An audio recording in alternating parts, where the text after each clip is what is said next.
Hello students, एक बार फिर से आप सभी लोगों का टारगेट गुरुकुल के इस ऑनलाइन लर्निंग प्लेटफॉर्म पे स्वागत है। गोरखपुर विश्वविद्यालय में एडमिशन लेना चाहते हो 2026 में, ये वीडियो काफ़ी इंपॉर्टेंट रहने वाली है। आपको बता दें, डीडीयू एंट्रेंस एग्जाम 2026 इस बार होने वाला है। आप लोगों के मन में डाउट आएगा, सर एग्जाम क्या सीबीटी से होगा, क्या मेरिट पे एग्जाम होगा? नहीं सर, एग्जाम आपका होने वाला है खुद के एंट्रेंस एग्जाम। जैसे डीडीयू एंट्रेंस एग्जाम करवाता है, उसी प्रकार से इस बार भी एंट्रेंस एग्जाम आपका होने वाला है।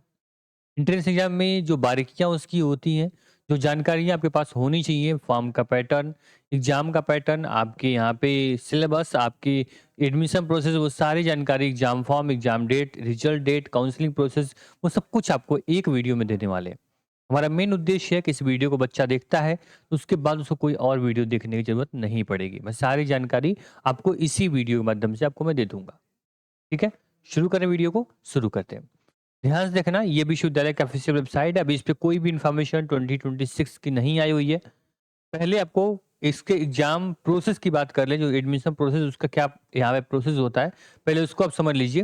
तो सर यहाँ पे आपका सीधे क्या होता है सर, यहाँ पे आपको क्या देना पड़ेगा, यहाँ पे आपको एंट्रेंस एग्जाम देना पड़ेगा। एंट्रेंस एग्जाम आपने दे लिया, इसके बाद क्या होगा, एंट्रेंस एग्जाम दोगे तो इसका क्या होगा, इसका आपका रिजल्ट आएगा। ठीक है, इसका रिजल्ट आ गया। ठीक है, रिजल्ट आने के बाद यहाँ पे क्या होती है, यहाँ कट ऑफ आती है। कट ऑफ आ गई, फिर क्या होगा, आपकी यहाँ पे क्या होगी, आपकी काउंसलिंग, आपकी यहाँ पे क्या हो जाएगी, काउंसलिंग आपकी शुरू हो जाएगी। और काउंसलिंग के माध्यम से क्या हो जाएगा, डीडीयू यूनिवर्सिटी में क्या हो जाएगा, आपका आपका एडमिशन हो जाएगा। ठीक है, आपका एडमिशन क्या होगा, डीडीयू में एडमिशन आपका हो जाएगा। एंट्रेंस एग्जाम दिया, रिजल्ट आया, कट ऑफ आई, काउंसलिंग हो गया। इसके पहले के स्टेप्स जो हैं, इसमें आपका क्या आएगा, इसमें सबसे इंपॉर्टेंट जो होता है वो सब होता है फॉर्म। अगर आपने क्या किया, अगर आपने फॉर्म ही अप्लाई नहीं किया तो आपका क्या आएगा, आपका एडमिट कार्ड नहीं आएगा। आपका एडमिट कार्ड अगर नहीं आया तो फिर क्या होगा, आपका एंट्रेंस एग्जाम नहीं दे पाओगे। एंट्रेंस एग्जाम नहीं दोगे तो रिजल्ट नहीं आएगा और आप एडमिशन नहीं ले पाओगे। तो मेन स्टेप जो आपका पहला है वो आपके फॉर्म का है कि सर इसका फॉर्म मुझे भरना है। फॉर्म भरोगे तभी एडमिट कार्ड आपका आएगा, तभी एंट्रेंस एग्जाम दे पाओगे, तभी विश्वविद्यालय में तुम्हारा एडमिशन होगा। ठीक है, उसके बाद आपका मैटर करेगा भाई नंबर कितना तुम ला रहे हो। ठीक, मेन आपका प्रोसेस यही है भाई, फॉर्म आएगा, फॉर्म भरना होगा, एंट्रेंस एग्जाम की तैयारी करनी होगी, एंट्रेंस एग्जाम दोगे, उसी के नंबर पे एडमिशन मिलेगा। अब यहाँ पे क्लास 10 में तुम्हारा कितना नंबर था, क्लास 12 में कितना नंबर था, इससे कोई भी मतलब नहीं है। ठीक है, सॉरी, इससे कोई भी मतलब तुम्हारा नहीं है। अब इसमें तुम 12th में कितना नंबर था, 10th में कितना था, अब तुम्हारा मान लो कुछ बच्चों का 55% होगा। ठीक है, कुछ बच्चों का 95% होगा। तो भाई जो 55% है, जो 95, दोनों क्या होंगे, बराबर माने जाएंगे, क्योंकि आप एंट्रेंस भी तुम जितना स्कोर लाओगे उसी के भी आप पे एडमिशन होगा। मान लो जो 95% बच्चा 12th में ला दिया बोर्ड एग्जाम में, वो क्या किया कि वो एंट्रेंस में 100 नंबर लेकर आ रहा है, और जो 55% बोर्ड में उसका है वो मान लो कि 155 नंबर लेकर आ रहा है, तो एडमिशन किसका होगा, 155 का होगा, ना कि 95% देख के आपको 100 नंबर पे एडमिशन मिल जाएगा। नहीं सर। ठीक है, ये समझ लेना कि आप सब लोग एक बराबर हो चुके हो। अब यहां से क्या होगा कि आप सब लोग एक बराबर माने जाओगे। ठीक है, ये आप समझ गए। इसके बाद हम यहाँ पे सीधे आपको पैटर्न की बात बता दें, तो पैटर्न पहले आप समझ लीजिए, उसके बाद बाकी चीजें हम तैयारी के बारे में बात कर रहे होंगे आगे। पहले एक एक करके हम डिस्कस कर रहे होंगे। ठीक, देखो, पहले जो प्रश्न होगा वो 100 नंबर आपके होंगे। 100 आपके क्या होंगे, एमसीक्यू क्वेश्चन होंगे, यानी मल्टीपल चॉइस क्वेश्चंस होंगे। थ्योरी क्वेश्चंस यहाँ पे नहीं आते हैं। तो इन चीजों को पहले आप क्या करेंगे, पहले इसको ध्यान रखेंगे कि आपका बोर्ड एग्जाम ये नहीं है आपको लॉन्ग टाइप क्वेश्चंस लिखने हैं। नहीं, आपकी राइटिंग खराब है, अच्छी है, उससे कोई मतलब नहीं है। आपकी नॉलेज कितनी है, आपकी यहाँ पे टाइम मैनेजमेंट आपने कैसे किया हुआ है, उसके हिसाब से यहाँ पे एडमिशन होगा। क्योंकि टाइम मैनेजमेंट की अगर बात करें तो यहाँ पे 200 नंबर पेपर आपका होगा। एक क्वेश्चन जो होगा वो 2 नंबर का होगा। ठीक, यानी 100 क्वेश्चन आपके हैं, 2 नंबर मिलेगा क्वेश्चन का, यानी 200 का पेपर आपका होगा। जो टाइम मैनेजमेंट की मैं बात कर रहा हूँ वो यहाँ पे आपका 120 मिनट आपको टाइम मिलेगा, यानी कितने क्वेश्चन करने के लिए, 100 क्वेश्चन करने के लिए। अगर तुम्हारा टाइम अच्छा नहीं है, आप सही से क्या कर पाते हो, आप क्वेश्चन को अटेम्प्ट नहीं कर पाते हो, तो एक क्वेश्चन पे 2 मिनट भी आपको क्या मिलेगा, 2 मिनट का टाइम भी नहीं है आपके पास। ठीक है, तो इसको ध्यान में रख के आपको क्वेश्चन को हैंडल करना होगा। इसमें रीजनिंग जैसे सब्जेक्ट आपको पूछेंगे, बेसिक मैथ आपसे रहेगी, जिससे कि जो टाइम टेकन होता है, आपका टाइम कब खत्म हो जाएगा आपको मालूम नहीं चलेगा। इसलिए टाइम में आपको क्या, मॉक टेस्ट, क्वेश्चन प्रैक्टिस आपको अभी से शुरू कर देनी होंगी। ठीक है, यहाँ पे देखो जो नेगेटिव मार्किंग है, ये आपकी नेगेटिव मार्किंग नहीं होती है, ये ध्यान देना। जो मोड होता है ये ऑफलाइन ओएमआर बेस्ड आपका पेपर होगा। ठीक, आपका कंप्यूटर बेस्ड नहीं होगा। माध्यम जो होगा वो हिंदी और इंग्लिश दोनों माध्यम में क्या होंगे, क्वेश्चंस पूछे जाएंगे। ये भी आपको क्या रखना है, ध्यान रखना है। पैटर्न समझ गए आप कि 100 question to 100 maximum number, minus marking नहीं है यहाँ पे। हिंदी इंग्लिश दोनों में बाइलिंगुअल पेपर आपके आते हैं। पेपर जो होगा ओएमआर बेस्ड होगा। वो सारी जानकारी आपको पैटर्न की मैंने दे दी। ठीक, चलिए अगर इसके बाद हम आगे बढ़े थोड़ा सा, तो यहाँ पे आपको अगर हम डेट बता दें, जो मैंने डेट की बात की है सर कि इस बार का डेट क्या रहने वाला एंट्रेंस एग्जाम का, तो यहाँ पे देख लो कि अप्रैल के फर्स्ट वीक तक, अप्रैल के फर्स्ट वीक तक क्या होगा आपका यहाँ पे फॉर्म जो है वो आपका जारी हो जाएगा। फॉर्म आपका जारी हो जाएगा। लास्ट डेट जो होगी ये लगभग मई तक जो आपके फॉर्म होते हैं ये आपके क्या होते हैं, आपके अप्लाई होते हैं। मई तक फॉर्म अप्लाई किया जाता है। जून में क्या होता है, आपका एडमिट कार्ड आएगा और जून में ही आपके क्या होंगे, एंट्रेंस एग्जाम होते हैं। कभी कभी कुछ रीजंस की वजह से, सर्वर प्रॉब्लम की वजह से या फिर डेट नहीं मिल पाती है, तो ये फर्स्ट वीक आप क्या होता है, फर्स्ट वीक आप जुलाई में क्या होता है, ये आपका एंट्रेंस एग्जाम जा सकता है। ठीक है, तो ये पूरा डेट जो आपके दिमाग में होनी चाहिए। आप स्टडी टेबल पर अगर पढ़ रहे हो, डीडी में अगर आपको आना है तो टेबल पे लगा लो भाई, कॉपी पेन से लिख लो, प्रिंट आउट कर लो। आप ये लगा लो कि सर इसका फॉर्म मुझे भरना ही भरना है। फॉर्म कब आएगा सर, अप्रैल में आएगा। अब इसका एग्जाम कब होगा, ये जून या जुलाई में एग्जाम होगा। इसी बीच में मुझे तैयारी करनी होगी। तो आपको क्या करना होगा सर, आपका माइंड सेट क्लियर होगा और आराम से डेट आपके सामने तो पढ़ पाओगे, अपना टाइम टेबल मेंटेन कर पाओगे। पैटर्न मैंने क्लियर कर दिया, मैंने आपको डेट कंफर्म कर दी। बात करता हूं सर आपके सिलेबस के बारे में। तो सिलेबस आपका डीडीयू का खुद का अपना सिलेबस होता है।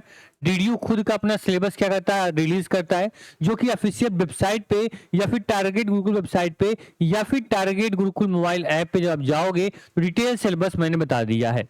लेकिन अगर आपको इजी हो, आप अगर जानना चाहते हो सिलेबस क्या होता है, तो आप यूट्यूब पे जाइए। ठीक है, यूट्यूब पे जाइए, सर्च बटन आपको यहाँ बनी होगी। ठीक है, इसमें आपको क्लियर लिखना है कि डीडीयू, ठीक है, मान लो बीए एंट्रेंस सिलेबस बाई, आपको लिखना है by target Gurukul, by target, ठीक है, टारगेट गुरुकुल। ठीक है, टारगेट गुरुकुल।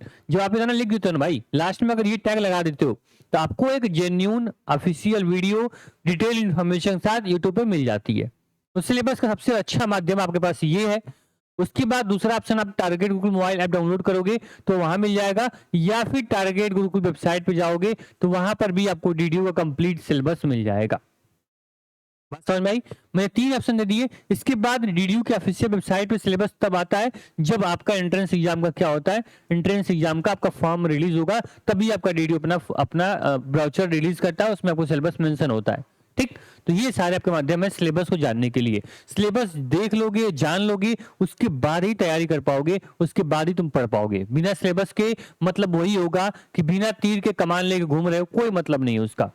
ठीक है, तो वो चीज आपके अंदर होनी चाहिए। मैं बार बार एक लाइन बोलता हूं कि यहाँ पे आपका संघर्ष, आपकी मेहनत ही तय करेगी कि सिंहासन किसका होगा। विरासत में यहाँ तुमको कुछ नहीं मिलेगा।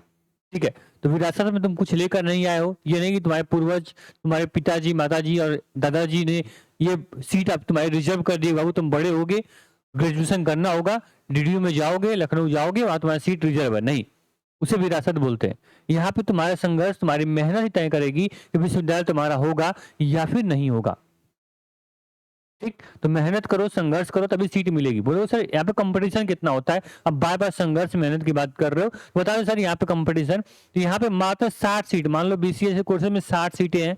ठीक है, किसी कोर्स में 150 सीटें होंगी, और इन सीटों में अगर फाइट देखी जाए तो लगभग 6000 बच्चों से लेके 10,000 बच्चे किसके लिए फाइट कर रहे होंगे सर, ये मात्र इसी 150 सीटों के लिए फाइट कर रहे होंगे। तो कंपटीशन का लेवल तुम समझ चुके होगे। मुझे अब इसके बारे में कुछ और नहीं बताना। लगभग विश्वविद्यालय में 3,000 से 4,000 सीटें टोटल हैं सभी कोर्स मिला के, और लगभग 80,000 से अधिक फॉर्म जो होते हैं विश्वविद्यालय में भरे जाते हैं। तो ये लेवल है आपका कंपटीशन का, ये लेवल है आपके संघर्ष का, कितना आपको मेहनत करनी पड़ेगी आप खुद अंदाजा लगा लो। ठीक, मैंने आपको क्या बता दिया, मैंने आपको एग्जाम पैटर्न बता दिया, मैंने आपको सारी चीजें बता दी। ठीक है, इसके बाद अगर आप तैयारी की बात कर रहे होगे, अगर आपको पढ़ना होगा तो सर आप आ जाओ यहाँ पे, कहाँ पे, हमारे आरंभ बैच के साथ एक आरंभ कर सकते हो, एक शुरुआत दे सकते हो अपने डीडीयू एंट्रेंस तैयारी को। ठीक है, इसके पहले व्हाट्सएप ग्रुप और आपको टेलीग्राम ग्रुप, सब कुछ का लिंक जो डिस्क्रिप्शन बॉक्स में दे दिया है। टारगेट गुरुकुल मोबाइल ऐप का लिंक भी डिस्क्रिप्शन बॉक्स में है, जहां से आप सिलेबस फ्री ऑफ कॉस्ट देख पाओगे, पीवाईक्यूज देख पाओगे, और उसी मोबाइल ऐप पे आपको ये प्यारा सा आरंभ बैच, जो मोस्ट डिमांडिंग, मोस्ट अवेटेड जो बैच होता है एंट्रेंस का, वो भी लाइव हो चुका है। ठीक है, आप आराम से यहाँ से आपको monthly test, PYQs, topic wise और आपको lectures, video lectures, notes, question bank, सब कुछ आपको एक्सपीरियंस मेंटर्स आपको यहाँ पे गाइड कर रहे होंगे। ये पूरा वन स्टॉप सोल्यूशन, इसको लेने के बाद आपको कहीं से कुछ भी लेने की जरूरत नहीं है। ठीक है, हमारा एक अपना खुद का बोलना होता, खुद का हमारी एक लाइन है ऐसा कि अगर आप यहाँ पे इस चीज को ले लेते हो, आप एक बार आरएम बैच ज्वाइन कर लिए, इसके बाद जो भी आपके बैच, संघर्ष 2.0, जो भी बैचेज आएंगे वो आपको फ्री ऑफ कॉस्ट मिल जाते हैं। इसके बाद कोई बैच आपको लेने की जरूरत नहीं पड़ती है एक बैच लेने के बाद। ठीक है, तो आपका ऑनलाइन सबसे बेस्ट यूनिक बैच है, आप इसके साथ जाइए, तैयारी करिए। कोई हेल्प होगी, कोई भी मदद चाहिए होगी, ये प्लेटफॉर्म हमेशा आपके साथ खड़ा होगा। ठीक है, तो ऐप डाउनलोड कर लीजिए, व्हाट्सएप ग्रुप ज्वाइन कर लीजिए, टेलीग्राम ज्वाइन कर लीजिए, जहां से जो भी जानकारी आएगी सबसे पहले आपको इन्फॉर्म कर दी जाएगी। सबसे इंपॉर्टेंट, जहां मुझे देख रहे हो, जहां सुन रहे हो, सब्सक्राइब कर लो इस प्लेटफॉर्म को, क्योंकि ये एकमात्र ऐसा प्लेटफॉर्म ऑनलाइन का है जहां पे सभी स्टेट यूनिवर्सिटी के साथ साथ सेंट्रल यूनिवर्सिटी की सारी जानकारी और पूरी तैयारी यहाँ पे कर सकते हो।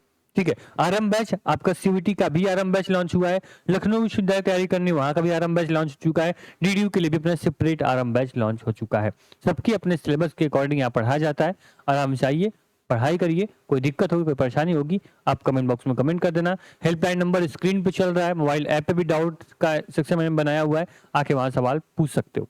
ठीक, thank you so much, all the best.